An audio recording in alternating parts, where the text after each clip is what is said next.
atenção, atenção. Pedimos muito cuidado para toda a tripulação da embarcação Trem de Doido para o boletim dos especialistas em terráqueos.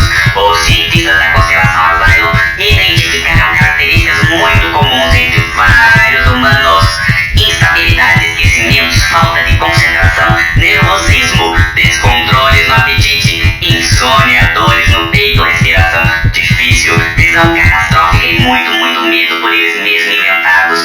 São as experiências sofridas e diárias entre os terráqueos. Cientistas de Asylum suspeitam que possa ser contagioso, já que muitos terráqueos desenvolvem tais características pelo convívio em grupos. Muito cuidado, atenção, cuidado! Tripulação da embarcação Trem de Doido deve ficar atenta para que não adquira esse conjunto de sofrimentos mentais que os terráqueos costumam chamar de ansiedade. A famosa ansiedade, ansiedade, ansiedade, ansiedade. Eu me desligo.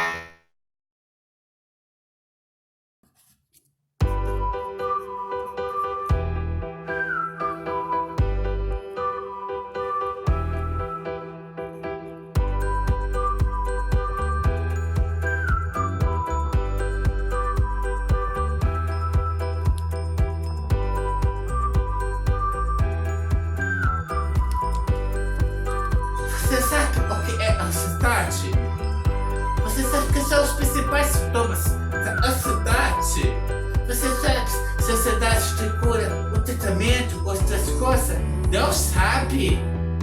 Olá, coleguinhas, professor Careca, episódio 2, ansiedade. Um dos temas mais importantes para nós, por quê? Principalmente porque o Brasil é o campeão, segundo a Organização Mundial da Saúde, em pessoas com transtornos de ansiedade. Ok? E para começar a nossa aula, partiremos de duas definições importantes. Uma que tiraremos da Biblioteca Virtual de Saúde Pública do Ministério da Saúde. Basta acessar o link que está nos nossos comentários e que também aparece nos créditos ao final do episódio. Lá vocês encontrarão a seguinte definição. O termo ansiedade tem várias definições nos dicionários não técnicos. Aflição, angústia, perturbação do espírito causada pela incerteza, relação com qualquer contexto de perigo, etc. Levando-se em conta o aspecto técnico, devemos entender a ansiedade como um fenômeno que ora nos beneficia, ora nos prejudica, dependendo das circunstâncias ou intensidade, podendo tornar-se patológica, isto é, prejudicial ao nosso funcionamento psíquico, mental e somático ou corporal.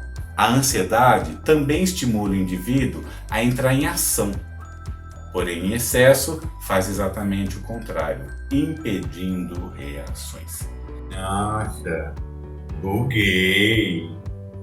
Vejam aí que essa definição traz dois campos importantes da ansiedade. Um saudável, normal e inevitável, e o outro patológico.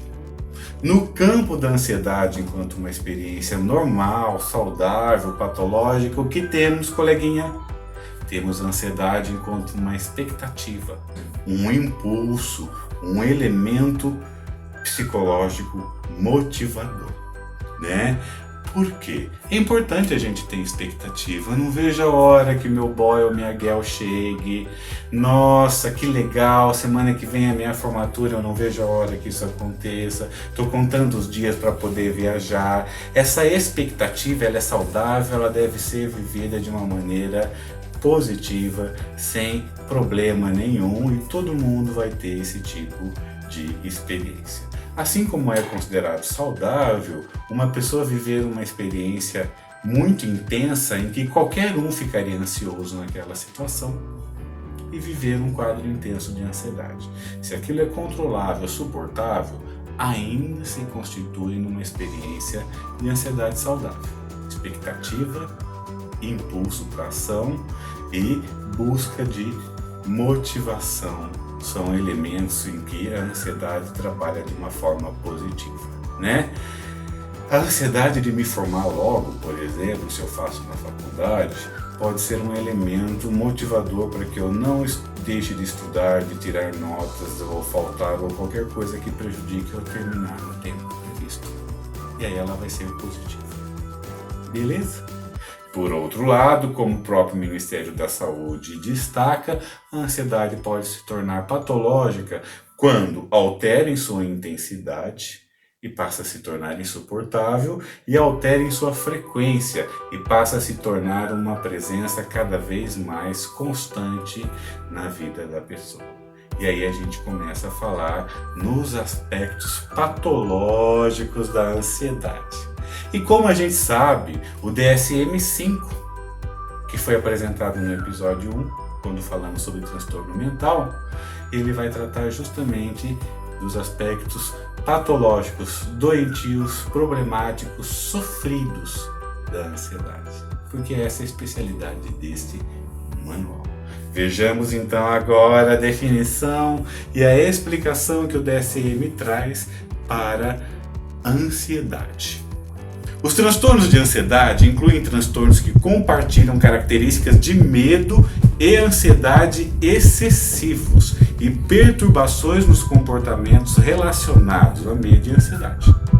Medo é a resposta emocional à ameaça iminente, real ou percebida, enquanto a ansiedade é a antecipação da ameaça futura. Obviamente, esses dois estados se sobrepõem, mas também se diferenciam, como o medo sendo com mais frequência associado a períodos de excitabilidade autonômica aumentada, o que é necessário para luta e fuga. Pensamentos de perigo imediato e comportamentos de fuga, e a ansiedade sendo mais frequentemente associada a tensão muscular e vigilância em preparação para perigo futuro, em comportamentos de cautela ou esquiva. Às vezes, o nível de medo ou ansiedade é reduzido por comportamentos de constante esquiva. Professor, não entendi. Ou seja, aqui de novo há uma grande distinção. Para o DSM-5 é importante mostrar que, primeiro, o medo é uma experiência psicológica fundamental. Precisamos ter medo porque é disso que depende a nossa proteção. E o que o DSM nos diz? Se lá na esquina do bairro onde eu moro todo mundo é assaltado, passar por lá e sentir-me mal por passar por lá vai desencadear uma experiência de medo. Porque é um fato. Todos que passam por lá são assaltados, todos caem naquele buraco, todos são picados por uma cobra quando passam naquele caminho, esse tipo de coisa. Por outro lado, a gente vai ter a ansiedade, que vai despertar as mesmas experiências que eu tenho quando eu estou sentindo medo. Só que diante de uma coisa que eu imaginei. Quais são essas experiências de medo?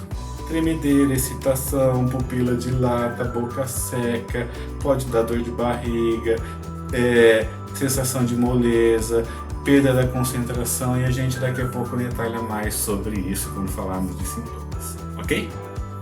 Esses dois aspectos são importantes para o DSM, o que é medo e o que é ansiedade. Quando temos um transtorno de ansiedade, as duas coisas se sobrepõem, se misturam e viram uma coisa só, muito intensa, muito frequente. E aí a gente fala em transtorno de ansiedade. E aí a gente fala numa pessoa que está de fato sofrendo com essa experiência. Ok? E por que é importante a gente entender sobre a ansiedade? Para que a gente saiba olhar e enxergar no outro e em nós mesmos quando isso se torna um sofrimento e podemos buscar ajuda, porque, embora, como eu já disse, o Brasil é um campeão em transtornos ansiosos, segundo relatórios da OMS 2018, se eu não me engano, a gente vai ter um baixo movimento de cuidado, de tratamento, de busca de curas, ou melhor dizendo, porque não há cura propriamente dita, é bom essa palavra ter vindo para a gente já destacar o que é tratamento, porque como curar uma coisa que é parte da nossa condição, o que a gente pode aprender a controlar a administrar, não deixar que seja insuportável ou demasiadamente sofrida. Porque quando se fala em ansiedade, não se fala em cura, mas em tratamentos. Esse tipo de informação é que precisa ser passada para as pessoas, para se entenderem seus sofrimentos e entenderem aqueles que estejam perto, porque muitas vezes a gente fala que é frescura, o que é um grande mito. Ansiedade não é frescura. E entender isso é um aspecto muito importante para quem sofre desse transtorno mental. Assim como não é falta de Deus, não é falta de fé, não é falta de força, é uma alteração que vai mexer tanto em aspectos psicológicos quanto aspectos físicos da pessoa. Altera até o modo de funcionamento do sistema nervoso dela. Ok? Então não é brincadeira e na grande maioria das vezes não é exagero, é aquilo mesmo que a pessoa está vivenciando. Compreender essas pessoas é um motivo fundamental de compreendermos o que é o sofrimento ligado à ansiedade. Também não podemos esquecer, o Brasil não se trata, a gente precisa desenvolver essa cultura de tratar da saúde mental, coleguinhas. Se você tem uma gastrite, não é tranquilo, aceitável, compreensível que você vá num gastro? Se você tem uma miopia ou astigmatismo, não é aceitável, compreensível que você vá a um oftalmologista? Se você tem problemas alimentares, não faz sentido que você busque uma dieta com um nutricionista? As pessoas te questionam por esse tipo de busca, você se questiona, ai que absurdo, eu não devia buscar, será que busco? Será que devo? Será que vai funcionar? Na maioria das vezes a gente busca e não causa nem em nós nem no outro um grande estranhamento. Mas quando se trata de transtorno mental, se a gente busca tratamento, assume que sofre, nossa, choque, babado e confusão, parece que o dilúvio se instaura no mundo e as pessoas ficam absolutamente surpresas, como se sofrimento mental estivesse à distância de cada um de nós quando está no nosso dia a dia. E a maioria de nós simplesmente disfarça, ok? Então esse é um outro elemento. Jogar na roda de conversa a questão, para que a gente entenda e a gente deixe os nossos ambientes menos ansiógenos. Esse é outro motivo. Entender como é que a ansiedade se desenvolve é entender que alguns ambientes são insuportáveis para as pessoas, porque tem muito bullying, muito assédio, muito preconceito, muita intolerância, e a pessoa se sente o tempo todo olhada, criticada, observada, ou às vezes realmente é olhada, criticada, observada e vai ficando cada vez mais desconfortável ficar lá. O que começa a acontecer? Desconfortos físicos, muitas vezes controláveis e expressos em sutilezas, como por exemplo, uma ruída de unha aqui, outra ruída de unha acolá.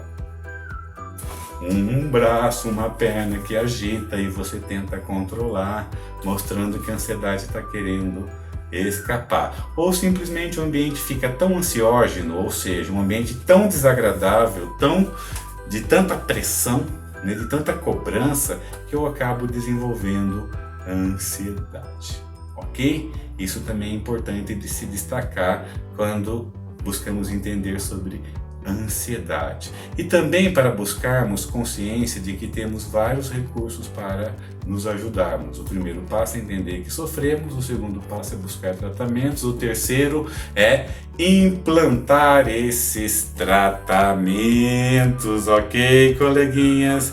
Professor Caraquinha, todo domingo, quando vai anoitecendo, meu coração se aperta, eu fico nervoso, pensando que tenho que acordar cedo para trabalhar. Eu não gosto do meu trabalho, não gosto das pessoas com quem trabalho e nem das coisas que eu faço. Isso é ansiedade, professor Caraquinha? Aluno Ibo, eu ainda não namorei, tenho 23 anos.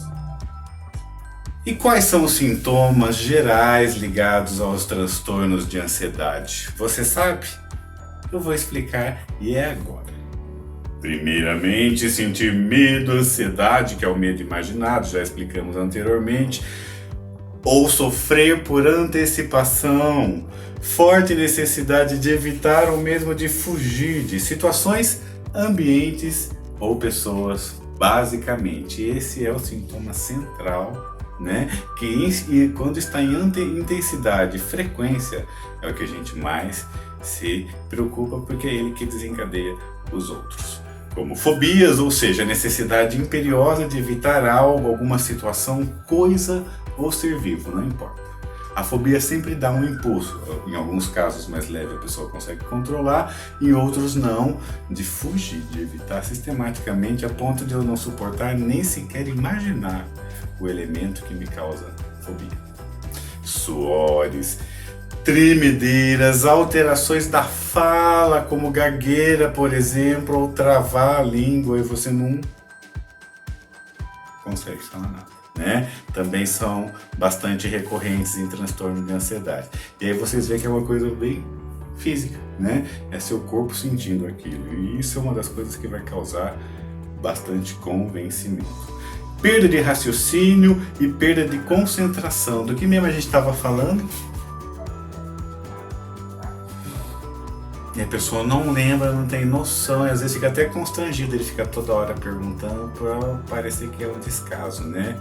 Mas é dificuldade de compreensão, de concentração devido ao que está passando na cabeça em termos de ansiedade. Forte autorreprovação e alto e irreal padrão de exigência de si próprio, autopercepção negativamente distorcida, né? Eu não vou conseguir, na autopercepção negativamente distorcida, comigo não adianta, não dá certo, não consigo resultado, não adianta tentar. Muitas vezes a ansiedade traz esse tipo de convencimento para a pessoa, o que dificulta o tratamento, né? Não tentei, não vai dar certo. Ou então a pessoa tentou um pouquinho, já não conseguiu o resultado que queria, já para, não adianta, tentei, comigo não resolve.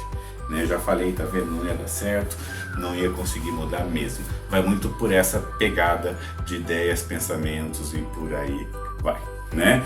O nível real de exigência de si próprio é assim, é querer fazer de uma forma perfeita, absoluta, que a maioria das pessoas não fazem, mesmo quem faz bem, né? Não dar chance ao erro, à frustração e se cobrar muito quando o erro, a frustração aconteçam.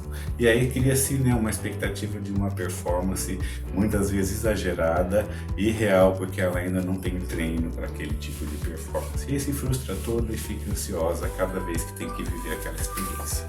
E finalmente a forte autorreprovação. Se critica muito, se ataca, por que você não abriu a boca, seu tonto, seu idiota, tá vendo? Parece um mané no meio de todo mundo, não consegue nem falar, nem para chegar na pessoa e dizer oi, que tá interessado. Olha, de novo você não conseguiu, você não vai conseguir esse tipo de, né, situação que a gente vai ter dentro da cabecinha de quem está sofrendo de ansiedade. Visão de mundo catastrófica e ou negativa. Vai acontecer desgraça, mais cedo ou mais tarde. Se não aconteceu agora, é porque vai acontecer daqui. Ai meu Deus do céu, quantos instantes faltam para que aconteça alguma desgraça, uma catástrofe, uma coisa ruim? Vai acontecer no próximo seminário, no próximo trabalho, no próximo evento, no próximo encontro. Esse tipo de imaginação. E sempre puxando pelo negativo, nunca, né, pela possibilidade de que aquele evento também possa ser muito bacana, interessante, inesquecível, e os eventos variam. Alguns são bacanas e inesquecíveis, outros são chatos e entediantes, mas a pessoa com ansiedade sempre vai ter negativo, ok? Alterações no apetite. Aqui, coleguinhas, é babado e confusão. Você é de comer muito? Vai ficar mais merendeiro. Tudo que vê vai querer comer. Vai comer com os olhos e vai comer com ansiedade e vai preferir coisas doces, coisas altamente energéticas que podem até deixar você mais ansiosa porque são estimulantes, ok? Ou perder totalmente o apetite, como se você estivesse comendo ansiedade e com o estômago cheio tentando digerir tanto medo imaginado, ok? E finalmente, conforme a intensidade, experiências de crise de ansiedade. A ansiedade fica tão forte, tão intensa, tão insuportável, que parece que eu vou explodir, que não vai ter jeito, que eu vou morrer, que eu não vou conseguir mais dar o próximo passo, ou enxergar direito, que essa zonzeira que tá dando na cabeça vai continuar, que meus braços estão dormentes, pode chegar a uma crise nessa situação de intensidade, né? E obviamente aí o transtorno está bastante grave. De uma forma genérica, depois nos próximos episódios, até para você querer assistir, a gente vai destacar os tipos de ansiedade e, né, detalhá-los com mais exemplos e sintomatologia ou características, melhor dizendo, próprias.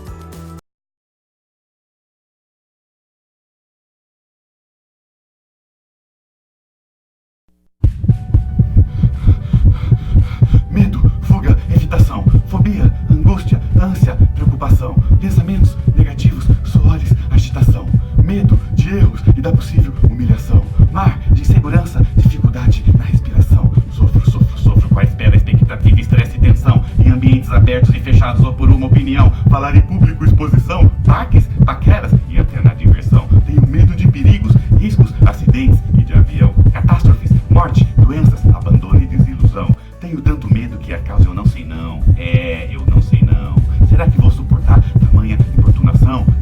Eu não sei não, é tremedeira, suadeira, caganeira, que aflição, cria um mundo de desgraças e acredito na ilusão, perco a fome, eu fico comilão, perco o sono, eu fico agitadão, sofrimento que já não tem idade, nem princípios, nem finalidade, esta é a famosa, a poderosa ansiedade.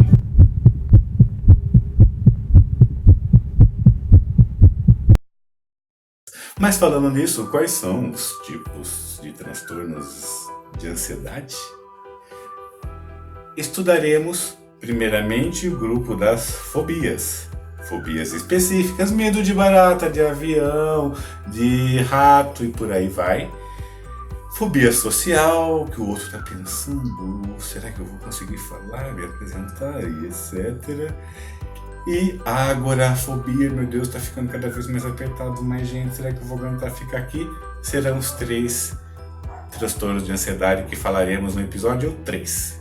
E são também os 3 primeiros tipos de transtornos ansiosos. Repetindo, fobia social, fobia específica e agorafobia.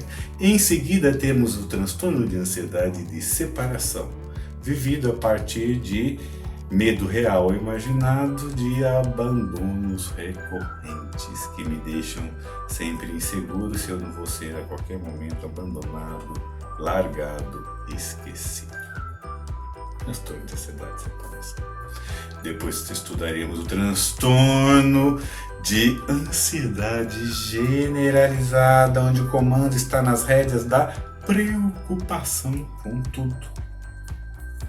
E finalmente o transtorno do pânico. Acreditem se quiser, tem gente que acha que o transtorno do pânico nem é ansiedade, mas além de ser ansiedade, é o transtorno de ansiedade mais intenso, mais grave e mais imprevisível. E ao mesmo tempo é o que recebe um maior ataque de ignorância, preconceito e por aí vai. Que nós precisamos combater. Eu espero que o canal Trem de Doido ajude você e aos seus nesse sentido. Falta de empatia, discriminação, ataque, desmerecimento de quem tem algum transtorno mental é no mínimo indigno da condição humana, seja de quem faz e sobretudo de quem recebe. Evite, não aceite esse tipo de coisa. E depois de falarmos dos tipos de ansiedade, falaremos sobre esses. Há outros tipos de transtornos menos comuns, então eu não vou destacá-los. O que nos custará mais uns 3 ou 4, 3 episódios falando sobre ansiedade. Até entendermos tudo e aprofundarmos a possibilidade de ajudar quem sofre desses transtornos. E é importante dizer que transtorno de ansiedade gera muita comorbidade, em especial da depressão. Mas professor, o que é transtorno de ansiedade? O que é transtorno comórbido à ansiedade? Primeiro, o que é transtorno comórbido? Transtorno comórbido é qualquer transtorno que acontece em decorrência de um transtorno mental que já estava lá. Exemplo dentro do universo da ansiedade. Suponhamos que eu tenha transtorno de pânico. E aí eu começo a sofrer muito com isso. Não estou tratando, não estou vendo melhora, está piorando cada vez mais, eu estou cansando de viver nessa situação e aquilo vai me deprimindo, me deixando cada vez mais em quadros depressivos, até que eu desenvolvo, por conta de ter transtorno do pânico, um transtorno depressivo. Nesse caso, o transtorno depressivo é comórbido ao transtorno de pânico. Por quê? Porque o transtorno depressivo aconteceu só porque estava insuportável viver o transtorno de ansiedade. Esse é uma situação, e a ansiedade causa muito transtorno comórbido com a depressão e vice-versa. Quando falarmos em depressão, logo depois da bateria de ansiedade, vocês verão que eu vou destacar novamente a questão da ansiedade, mas aí na perspectiva dos transtornos depressivos. Outro tema importantíssimo que você já deve ir se preocupando com ele. Pois bem, essas são as situações que eu gostaria de destacar em termos, né, de dados teóricos para que a gente possa entender essa família de transtornos, os transtornos de ansiedade. E cuidado de ficar veiculando opinião sem conhecimento, do tipo, é frescura, falta enxada, a pessoa vai ficar com a enxada na mão, ansiosa do mesmo jeito, falta de maturidade, de preparo, fraqueza, esse tipo de comentário, esse clima de ideias em torno de quem tem um transtorno de ansiedade é extremamente desmotivador, soa de uma forma muito distante do que eles realmente vivem, ao mesmo tempo como um ataque, que na maioria das vezes faz com que quem sofre um transtorno não fale sobre ele, por não se sentir compreendido. Então evita clichê, né?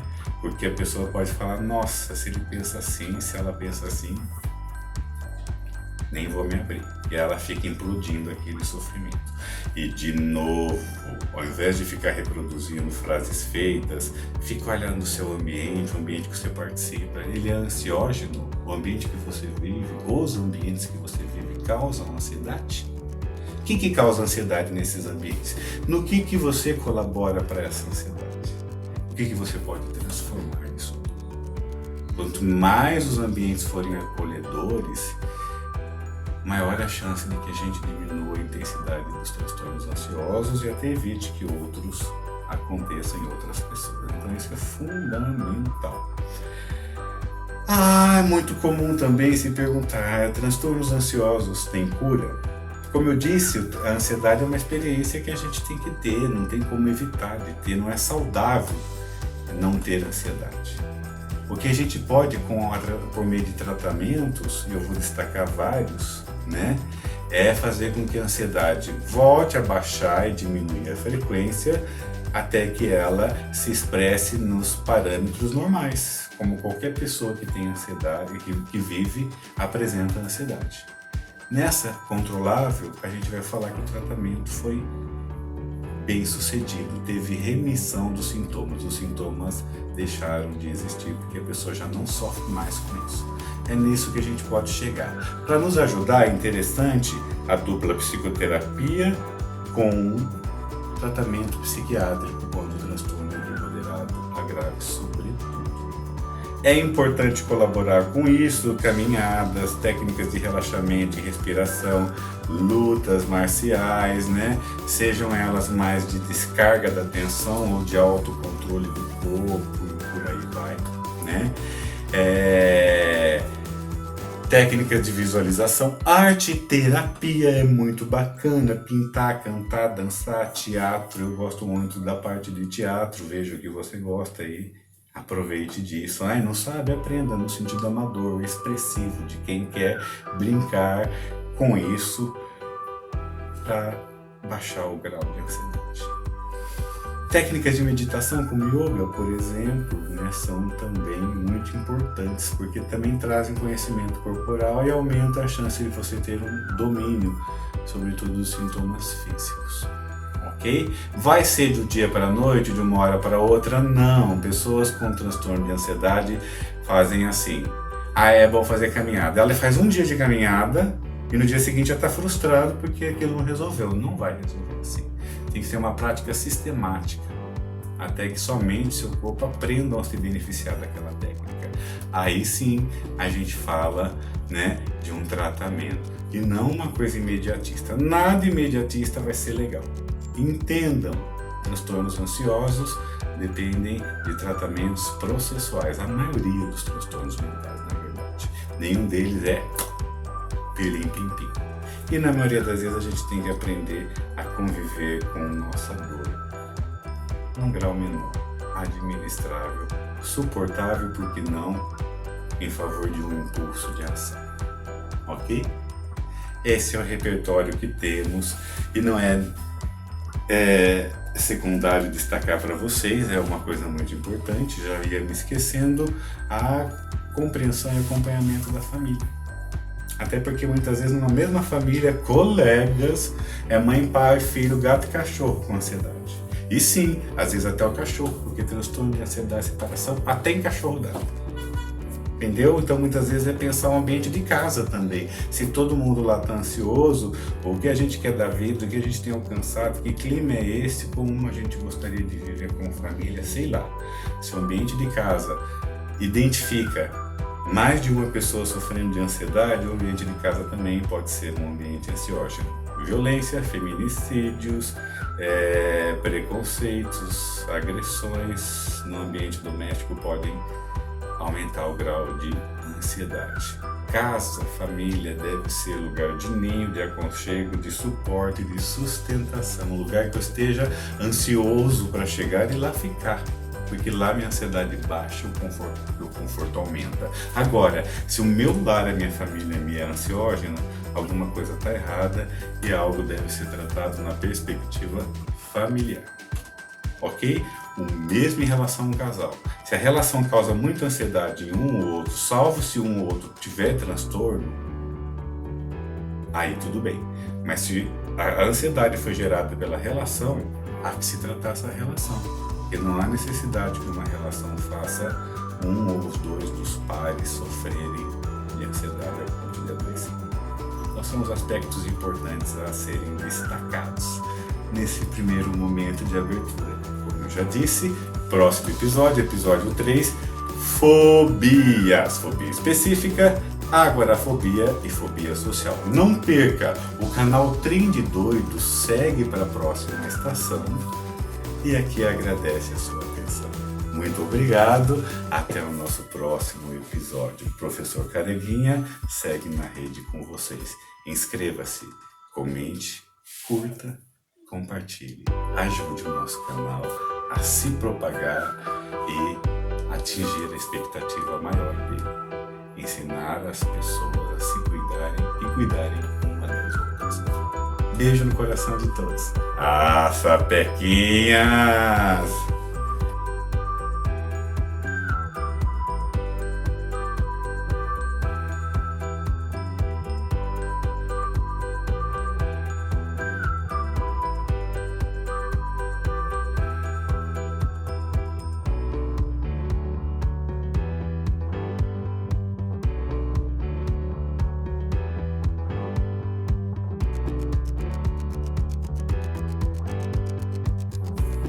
Ah, coleguinha, quem diria que eu ia encontrar você aqui, hein? Orgulho total, é isso mesmo. Depois de se inscrever, agora é só acompanhar acionando o sininho e curtir e comentar a cada episódio. Toda quarta-feira, um presente novo para você e para todos os internautas que se interessarem. Seja bem-vindo, curta, comente, compartilhe, escreva e acione o sininho. Professor Careca, Trem de Doido.